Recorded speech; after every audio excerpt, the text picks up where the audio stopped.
салом шунавандагони азиз, ба таваҷҷӯҳатон нашри навбатии барномаи эттилооти ҷамъбасти хабарҳои ҳафта бо таҳаввулоти муҳимтарини ин ҳафта мустақиман рӯи мавҷи радиои муҳоҷир. имрӯз шанбе 10 октябри 2020 сол аст. таҳаввулотҳои ин ҳафтаро аз Русия шурӯъ мекунем.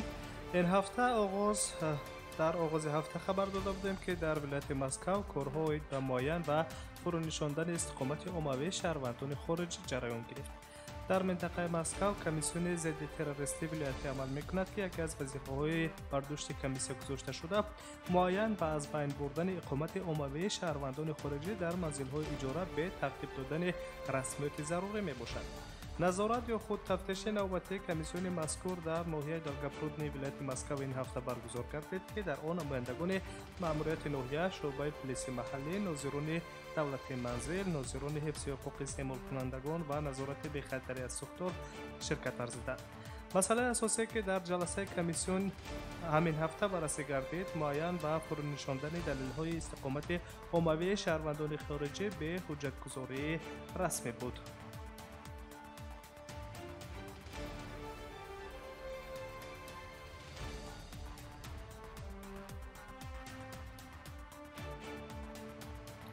дар вилояти Свердловск норасоии қувваи кории хориҷӣ эҳсос мешавад. пандемия нагузошт, ки ҳазорон муҳоҷир ба Урал барои пулкор кардан оянд ва дар натиҷа майдонҳои сохтмонӣ, тарабхонаҳо, тозагӣ ва хоҷагии манзиливу коммуналӣ бекорманд монданд. طبق امور رسمی ریاست مهاجرت وزارت کارهای داخلی روسیه به ولایت سوردلوفسک در طول 7 ماه سال 2020 در قلمرو ولایت همگی 806 اجازتنامه کار برای شهروندان خارجی داده شده است. این در حالی است که سال گذشته این رقم به 1660 بود. غیر از آن در 7 ماه سال 2020 15000 پتنت به شهروندان خارجی داده شده است که نسبت بر یک سال قبل 12000 کمتر است.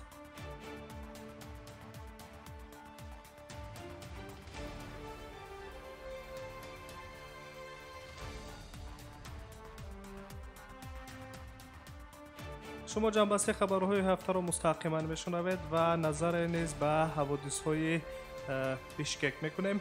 شروع از شب پنجم به ششم اکتبر در بیشکک پایتخت قرقیزستان اعتراضهای عمومی ادامه دارد. تجمع اعتراضها بعد اعلان گردیدن نتیجه های انتخابات به عمل آمد. طرفداران 11 حزب ناراضی به کوچه های بیشکک برخاسته در شب پنجم به ششم اکتبر بنای پارلمان و بنای حکومت را غصب نموده از بازداشتگاه کمیته امنیت ملی سابق پرزیدنت زندانی المازبек تنبویف را رها کردند. بعد حادثه‌های به عمل آمده کمیسیون مرکزی انتخاباتی قرقیزستان نتیجه های انتخابات برگزار شده را به اعتبار دانست. روز 6 اکتبر باشد. پرزیدنت قرقیزستان سورونبای ژینبکوف پیام داد که در آن گفته شده است دیشب کوشش به دست آوردن غیر قانونی حاکمیت دولتی در قرقیزستان صورت گرفت. در دوام هفته حوادث‌های بیشکک مرکب‌تر گردید و قسمی از وکیلان پارلمان در بینای مهمانسرای دوستوک جمع آمده سروزیر هماکنون سابق قبادبک بارانوف را به استعفا فرستادند.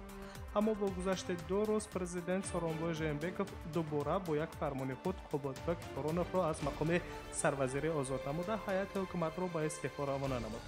در همین حال قسمی از وکیلان قرقیزستان صدر ژاپارов را که زمان وکیل پارلمان بود و بعد به سالهای طولانی زندان روانه گردید به مقام سروزیری پیشنهاد کردند. صدر ژاپارov نیز در شب اول حادثه ها از جانب طرفدارانش از زندان رها گردید.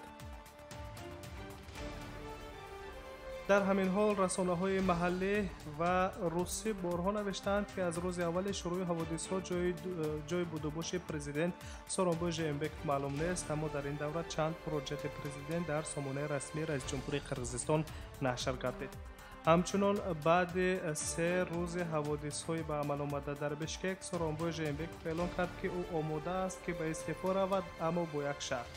شرط سورونبای ژینبکوف این است که تمام طرف‌ها به هم بیایند، یک حکومت قانونی اجرایی به راه مانند و بعداً او استعفای خود را اعلان می‌کند. با این همه میدان‌های گرم بیشکک خنک نگردید و اعتراض‌ها ادامه دارند. در آخر هفته سورونبای ژینبکوف در بیشکک وضعیت فوق‌العاده جاری کرد، اما اجرای این طلبات را اعتراضگران نادیده گرفتند.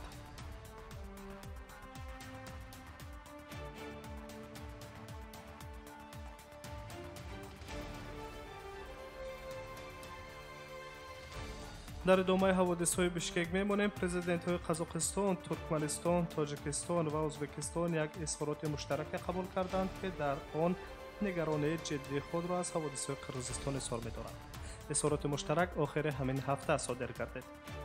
ما همچون همسایگان نزدیک با رشته‌های چندین نسل دوستی، همسایگی نیک، ارزش‌های مشترک فرهنگی و معنوی بسته‌ایم. مردم قرغیزستان را در این روزهای دشوار دعوت می‌نماییم که به خاطر حفظ صلح و برقراری ثبات در کشور خرد خاص خود را نشان دهند. گفته می‌شود در اظهارات مشترکی که پرزیدنت‌های 4 کشور آسیای مرکزی صادر نمودند. در پیام خود رهبران دولت‌های اظهار امید کردند که تمام حزب‌های سیاسی و دایره‌های جمعیتی قرغیزستان برای تأمین صلح و آرامی و در جمهوری سعی ضروری خود را به عمل برآورده خواهند کرد.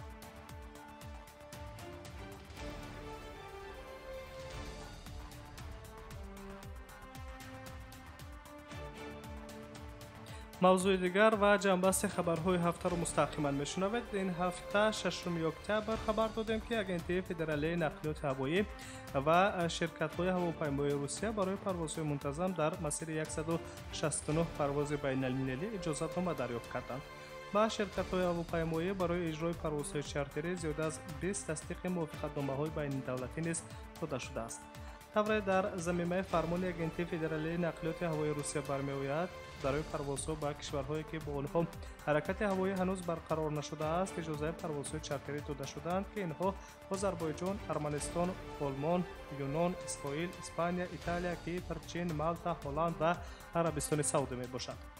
پس از قطع کامل پروازهای بین المللی بهار امسال روسیه از آخر تابستان پروازها را به بلاروس، قزاقستان، قرغیزستان، کره، مصر، امارات متحده عرب، ترکیه، بریتانیای کبیر، شوئد، تانزانیا و مالدیو قسماً اثر گرفت. همزمان بعضی از خط سیرها محدود کرده می شوند. مثلا شرکت‌های هواپیمایی میتوانند در یک هفته نه بیشتر از یک پرواز به بلاروس، قزاقستان و قرغیزستان انجام دهند.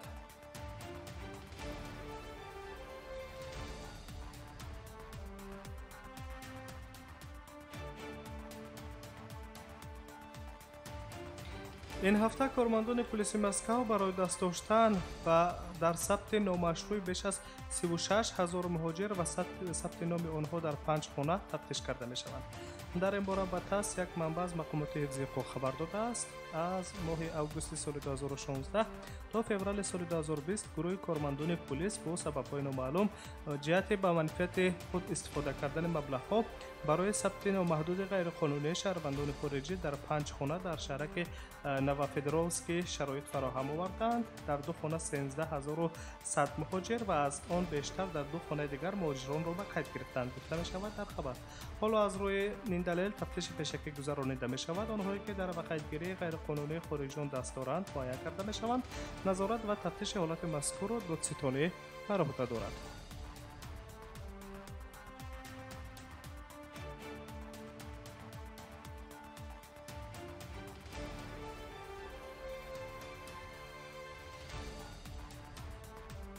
از 8 اکتبر هواپیمای شرکت وطنی سامان ایر پروازهای منتظم را از دوشنبه به پایتخت ترکیه و بازگشت از سر گرفت. گفته می شود که پروازها هفته یک مرتبه روز پنجشنبه با پرواز از دوشنبه ساعت 6 صبح و از استانبول ساعت 2:45 به وقت محلی انجام داده می شود. از زمان شرکت ملی هواپیمایی تاجیکستان و مسافران خط سیر دوشنبه استانبول اطلاع داده بود که همه مسافران باید موافق طلبات مقرر گردیده چهارراه‌های ضد اپیدمیکی، نقاب و دستپوش داشته باشند. همچنین علاوه گردیده بود که اگر مسافرانی که تب یا دیگر علامت‌های بیماری را در خود دارند به هواپیما راه دادن نمی‌شوند. غیر از آن همه مسافران باید پیش از سوار شدن ورقه معین کنی اطلاعاتی مسافری را پر کنند که آن را به خدمات داخلداری فرودگاه استانبول می‌دهند. آنهایی که با شرکت سامان ایر پرواز انجام می‌دهند باید با خود چهارده‌نامه نبود کووید 19 را داشته باشند که در دوام 96 ساعت پیش از ورود داده شده است.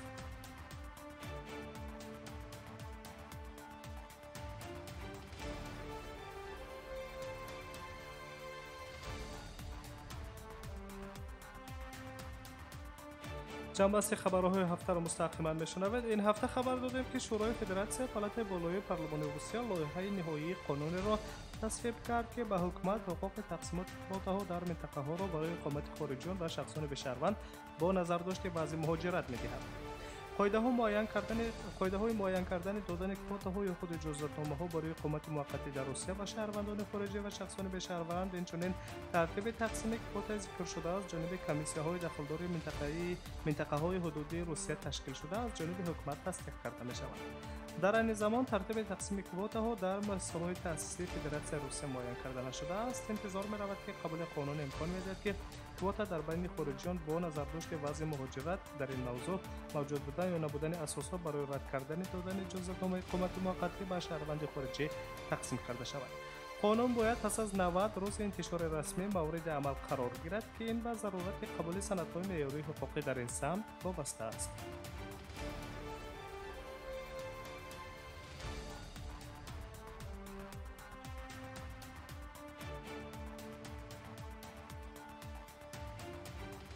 در موضوع مهاجرت خبرهای جنبسته هفته را میشنوید. در 6 ماه 19,000 مهاجر از حدود مرزی و معموری فدراسیون روسیه اخراج کرده شد و این به وضع این مهاجرت در روسیه تاثیر مثبت گذاشت.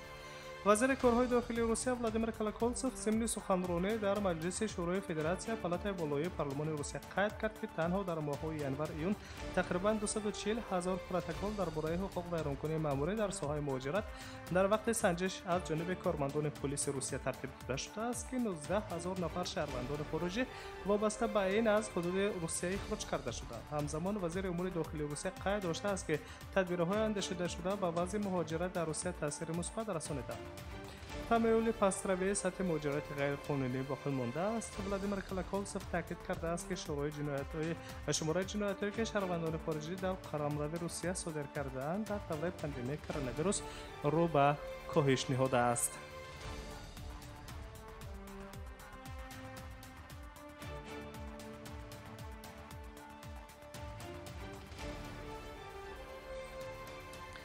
آخر این هفته ستاد جمهوری مبارزه با کرونا ویروس در تاجیکستان تصمیم گرفت که از 9 تا 31 اکتبر از شهرهای گوناگون روسیه و تاجیکستان 107 پرواز چارتری علاوگی انجام داده شود. وزارت امور خارجه تاجیکستان خبر داده بود که همه پروازها توسط شرکت هواپیمایی وطنی سومون ایر اجرا می‌گردند. همچنین علاوه گردیده است که پروازهای چارتری طبق موافقه با مقامات جانبی روسیه انجام داده خواهند شد. وزارت کارهای خارجه خاطررسان کرده است که هموطنانی که می‌خواهند به تاجیکستان برگردند باید شهادتنامه نبودن سرایت کرونا ویروس نوع کووید 19 را با خود داشته باشند که نه بیشتر از 96 ساعت یا خود 4 روز پیش از ورود شدن به تاجیکستان داده شده باشد. کودکان سن تا 3 سال از پیشنهاد چنین شهادتنامه طبی آزاد می‌باشند. ریاست شهروندان تاجیکستان برای شامل شدن به پروازهای چارتری صادراتی مثل پیشتر از جانب کمیسیون مخصوصی که در نزد سفارت در مسکو و کنسولگری‌های گنرالی تاجیکستان در شهرهای سنت پتربورگ، یکاترینبورگ، اوفا و نووسیبیرسک فعالیت می‌کنند ترتیب داده می‌شود. در این زمان افضلیت مثل پیشتر به شهروندان آسیب پذیر خصوصاً بیماران، زنان کودکدار و پیرانسالان داده می‌شود. شهروندان می‌توانند عرضه‌هایشان را برای بازگشت به وطن به شکل الکترونی با سروقه charter-russia@mpa.tg برای بررسی منبع به کمیسیون‌های داخلداری در بالا ذکر گردیده ارسال دارند.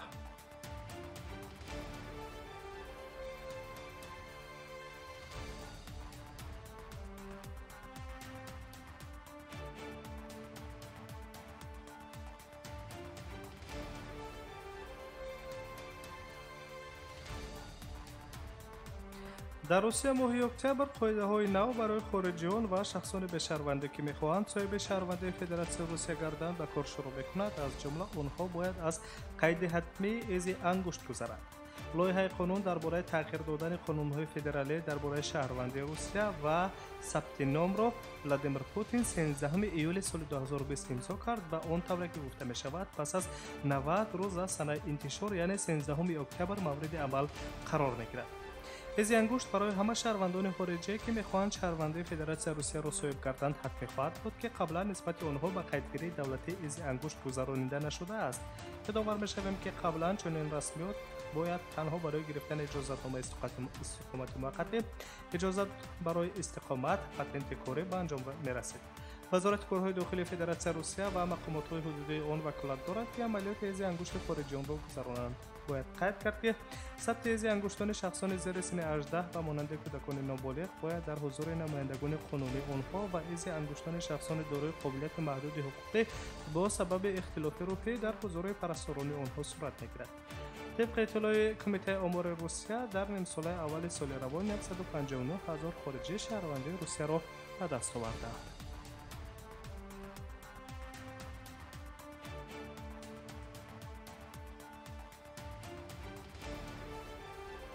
شنوندگان عزیز، شما مهمترین خبرهای هفته روان را در جنبست برنامه اطلاعاتی خبرهای هفته مستقیما شنیدید. سلامت باشید و به شما در این روزها استراحت با فراغت.